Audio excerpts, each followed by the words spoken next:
Mengadu domba dan membicarakan kejelekan orang lain. Karya Imam Al-Ghazali dalam kitab Tahzib Mukasyafah Al-Qulub. Ketahuilah bahwa Allah Subhanahu wa Ta'ala menjelaskan, orang-orang yang membicarakan kejelekan orang lain mengibaratkan sebagai pemangsa bangkai. Allah Subhanahu wa Ta'ala berfirman, dan janganlah sebagian kalian membicarakan kejelekan sebagian yang lain. Apakah salah seorang di antara kalian ingin memakan bangkai saudaranya? Maka pastilah kalian tidak menyukainya. Quran Surat Al-Hujarat ayat ke-12. Rasulullah Shallallahu Alaihi Wasallam bersabda, setiap muslim adalah haram darahnya, hartanya dan harga dirinya bagi muslim yang lain. Hadis sahih diceritakan oleh Imam Muslim. Beliau juga berkata, barang siapa membicarakan kejelekan saudaranya untuk menjelek-jelekannya, maka Allah akan melemparkannya di jembatan neraka di hari kiamat nanti. Hingga ia tidak mengatakannya lagi. Tabrani menceritakan dengan sanad yang baik. Beliau juga berkata, ghibah adalah pembicaraan mengenai saudaramu tentang hal-hal yang dia tidak suka. Hadis sahih diceritakan oleh Muslim. Tak peduli apakah yang kamu bicarakan adalah kekurangan fisik, keturunan, kelakuan, perkataan, agama, harta, baju, selendang, atau kendaraannya. Bahkan seorang ulama klasik berkata, jika kamu membicarakan bahwa baju orang itu kekecilan atau kebesaran, itu adalah ghibah.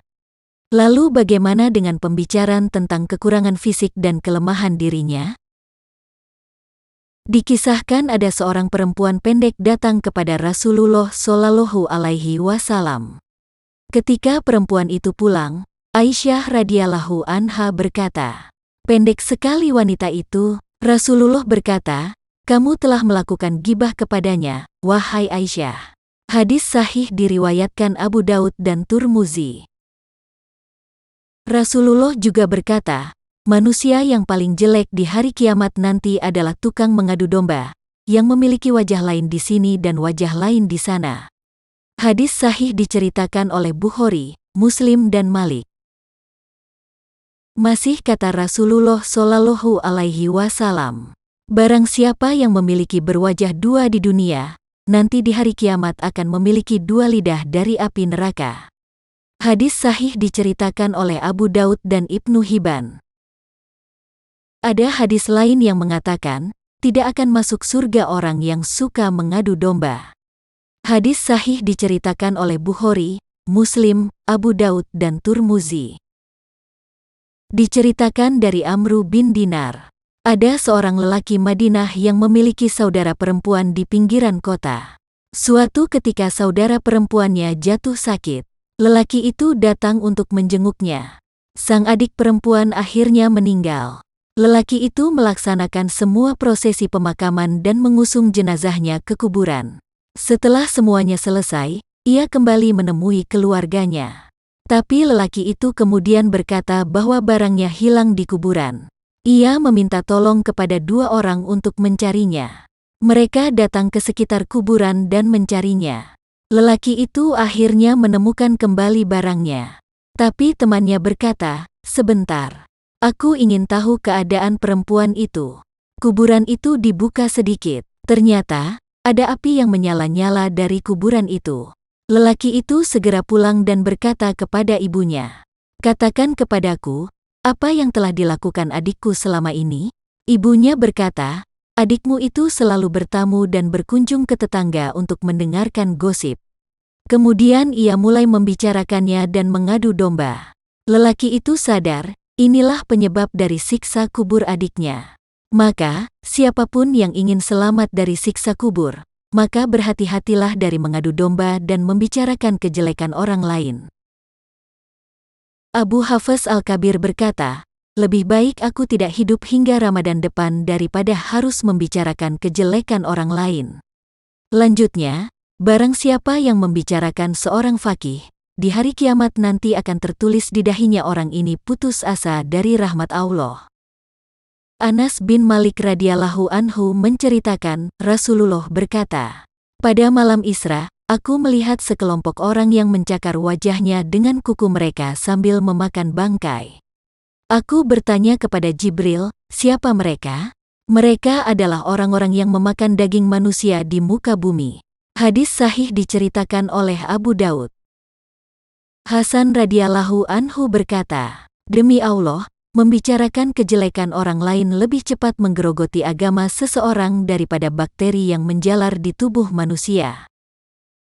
Abu Hurairah radhiyallahu anhu berkata, seseorang lebih bisa melihat kotoran kecil di mata orang lain, dan tidak melihat batang pohon di matanya sendiri. Seperti pepatah Indonesia, semut di seberang lautan tampak, gajah di pelupuk mata tidak tampak. Diceritakan dari Jabir bin Abdillah Al-Ansari radhiyallahu anhu, ia berkata, angin gibah di masa Rasulullah Shallallahu alaihi wasallam masih bisa dibedakan karena sangat sedikit. Sedang di masa sekarang, gibah sudah sangat jamak dan baunya sesak memenuhi hidung. Sudah tidak bisa lagi dibedakan. Ibarat seseorang yang mengunjungi rumah tukang samak atau cuci kulit binatang, ia tidak akan tahan dengan bau yang sangat menyengat. Padahal, tukang samak dan keluarganya makan minum di sana, tidak merasa terganggu dengan bau itu. Hal tersebut terjadi karena mereka sudah terbiasa. Begitulah gibah di masa kita sekarang. Ka'ab radhiyallahu anhu berkata, aku pernah membaca bahwa orang yang mati sesudah bertaubat dari gibah adalah orang yang terakhir masuk surga. Dan barang siapa yang mati dalam keadaan tetap melakukan gibah, ia akan menjadi orang pertama yang masuk neraka. Allah Subhanahu wa Ta'ala berfirman, neraka bagi orang yang suka mengumpat dan mencela. Quran Surat Al-Humazah ayat ke-1, artinya, siksa yang sangat berat adalah balasan bagi orang yang membicarakan aibmu di belakang, dan orang yang mengumpatmu terang-terangan. Seseorang yang membicarakan kejelekan orang lain di satu majelis, selayaknya bertaubat kepada Allah Subhanahu wa Ta'ala. Sebelum ia pergi, sebelum hal itu terdengar oleh orang yang ia bicarakan. Dengan begitu, taubatnya insya Allah akan diterima. Tapi jika kabar itu sampai terdengar oleh orang yang dibicarakan, taubatnya tidak diterima, kecuali ada solusi atau kesepakatan antar mereka.